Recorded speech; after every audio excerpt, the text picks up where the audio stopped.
TV mondo iwuog oganda magala moro donge longo no kethore kamoro koro waseloso donge olosore koso kolosore Nyasaye oting'na umalo ok mar jachaye koro ok abi ketho thuolo wan ka gi jolendo gi jofwambo gi keyo mok Royal Media Services gi jotich mag kambi mar Royal Media Services kaachiel kod jofwambo gi keyo mawuok e ute mag fwambo mopogore opogore. Ng'amo kelo wadala ka iluongo ni Ali Abich man reporter marwa. Yiena mondo akaw thuolo mar wako team mar Royal Media Services mapiyo kaka nyalore. Akwayo jowa matiyo kod Royal Media Services mondo bi ang'eyo ni udwa neno jowa ma jolendo gi to please wang'i onego ti to dhogi kik ti.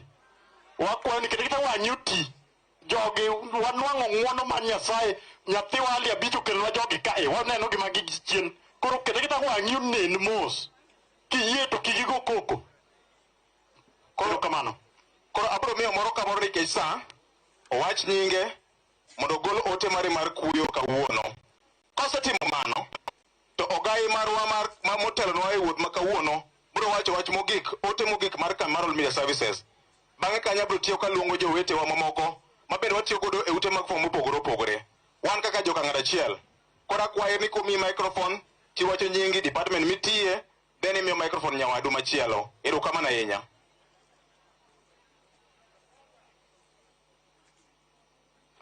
Ya utimuru nade unjawa gi welo please. Jomochungi uteng'o ne joma ni chien ka. Koro jomochungi we uchung. Akwayo madam moyiengore ni waluori kabisa to mina jo chien ka thuolo. Erokamano. Amoso duto ne Nyasaye ber. An iluonga ni Josephine Akoth Opere. Atiyo kaka sales rep mar Homa Bay County e Lady Ramogi Legacy Plaza. An makawo lendo makuyo moyiedhi kachiel gi mag ohala. Erokamano. Erokamano. Amoso ni ber. Nyinga iluongo ni Ken Odhiambo.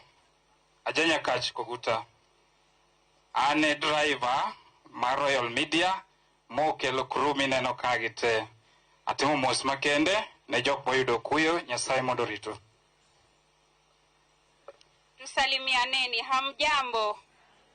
Mimi sitaongea yenye wanaongea lakini nafuata nikiulizia. Kwa majina naitwa Susan Ndunda. Nafanya na station inaitwa Mosi FM na Radio Citizen na Ali Abich tunafanya na yeye. Kwa hivyo nimekuja kama rafiki na tunawapa pole zetu. Nyasaye ber akelo kuyo ne owadwa Ali Abich kaachiel kod familia mare. Nyasaye mondo oket chunje duong' kama kuyo. Nyinga Jo Juma report Ramogi County ma Migori. Nyasaye ber seche duto. An iluonga ni Steve Dete. Atiyo gi Royal Media Services Sales Department South Nyanza. Mosuru ahinya. Nyasaye ber seche te. The family mar Abich wede kod osiepe mochopo kawuono watimo mos ahinya kaka family. Ali en colleague watiyo kode to maduong' en ni wawinjo sigana mang'eny kuom jaduong' to gi team mobiro kae nyisowa ni ne en jaduong' machal nade. Ne Radio Ramogi e kaunti ma Mombasa nyinga mano Joja oko an Jakarachonyo Kanyaluo kamoro nadiedo ka. Erokamano. Nyasaye ber to seche duto awacho ga ni iluonga ni Stella Brenda nyathi mane nakelo kaendi mos mag mbak ndalo. Kauru mbak ndalo mos duto mowuok kuom Lin Ramogi Nyanya Kach ko local instrumental mar Ramogi ni kae donge Be Ali Abich be man be wawacho ni be maknawi yani be lo omera choko wuok tich adwa jawuogi be. Amoso ni Ruoth opake. An iluonga ni Ochieng' Emmanuel. Ajasemerata to biro ka en mondo mi wakonyo sipwa Ali Abich kowo wuon gi. Antiere kaendi lo Radio Ramogi, mano Ramogi FM, mesa mar kawo weche manyien to bende Ramogi TV. Lo Collins Okaka, James Rabala, lo Vincent Otieno, watimo mos ne Ali Abich, wasetiyo kode machiegni kendo en ng'at makare. Gima do tieko godo ni pastor wach maber kabisa kendo yalo. Wacho kanyo ni to ka uweye to biro jwang'ou, koro par matut. Nyasaye ber seche te. An jawasiyo wuod Migori. Ali Abich en achiel kuomwa.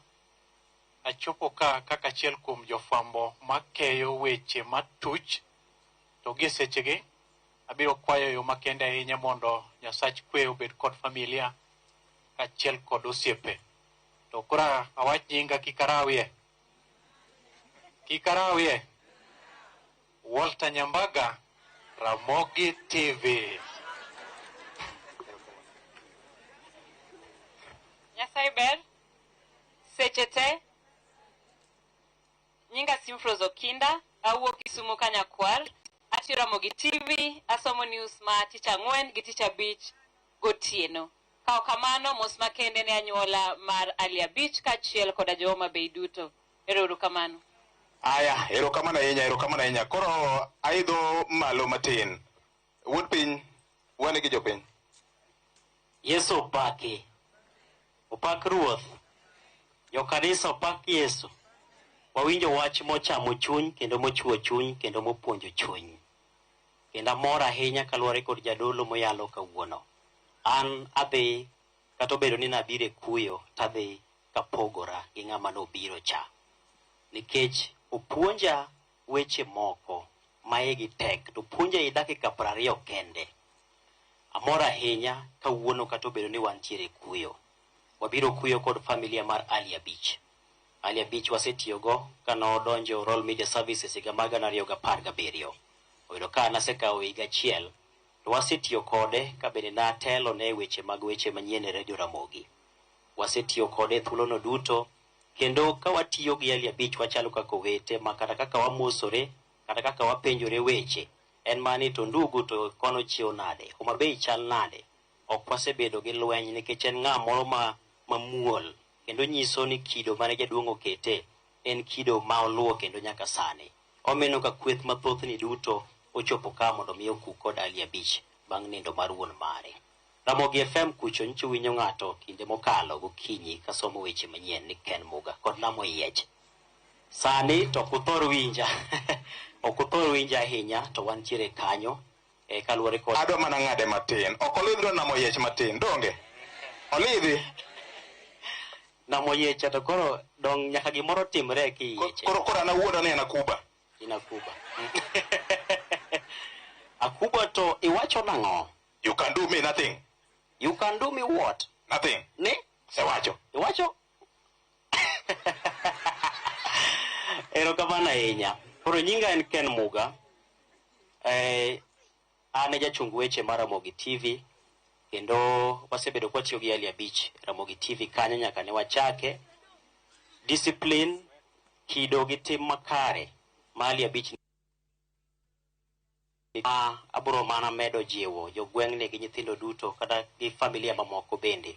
Wamed mana sumo paro gi rieko to kaachiel kod kido makamano. Jaduong' nokwarado kama, to en ng'ama sing'eyo kaluwore kod kaka osebedo kwatudore kod wuode kuom thuolono duto. Gi sani ok anyal wuoyo mang'eny nikech koro tho to oseneno, to kanyo ema wachomo waduto.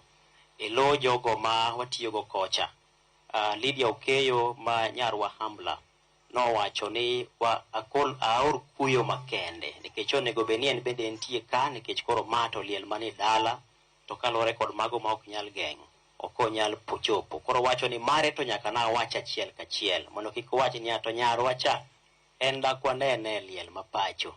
Lydia Okeyo ni kodwe kuyo kanyakla kod tim mangima matayo weche Ramogi FM kanyakla koda e bede mamoko mag Royal Media Services. Nyinga en Ken Muga.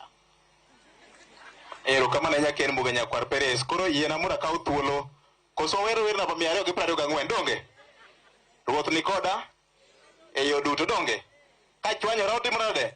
ojuka gi lwetene donge koro kawawe familia ne wageni Ruoth Nyasaye biro bedo kodgi mana kaka noyalnwa ka ok aketho kinde yiena mondo akaw thuolo mar rwako gai marwa en manyo omiyo wabiro ka en bende kendo en be osechung' kodwa kuom yore mopogore opogore en ma en gi ote mar kambi maduong' mar All Media Services jotich te mantiere bigepe mopogore opogore yiena mondo akaw thuolo mar rwako jatendwa mano Senior J Bonyo wuod mwalimu machiegni